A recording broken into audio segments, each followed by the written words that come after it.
Beautiful customise chain అండి. ఇవి వచ్చేసి అమెరికన్ ఓనెక్స్. ఓకే, 4 లైన్స్ ఇచ్చాము. మంచి కలర్ కాంబినేషన్లో ఉంటుంది, సో చూసేసుకోండి. అండ్ పైన వచ్చేసి pink colour American onyx and green colour American onyx beats.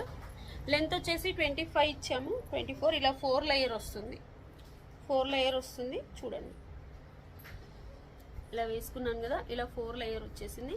పైన వచ్చేసి చంద్రహారం మొత్తం తీగతో, ఒక్కొక్క బీడ్ వచ్చేసి తీగతో చుట్టింది. ఓకే, ఇలా చూడండి, చాలా అంటే చాలా బాగుంటుంది. ఒక్కొక్క line totally handmade, totally handmade, చేతితో చుట్టించాలి. చాలా అంటే చాలా బాగుంటుంది. కావాలి అనుకుని వాళ్ళు బుక్ చేసేసుకోండి. 1599 free shipping, 1599 free shipping. Okay, only WhatsApp replies అండి, no Instagram replies, only WhatsApp bookings మాత్రమే. Thank you.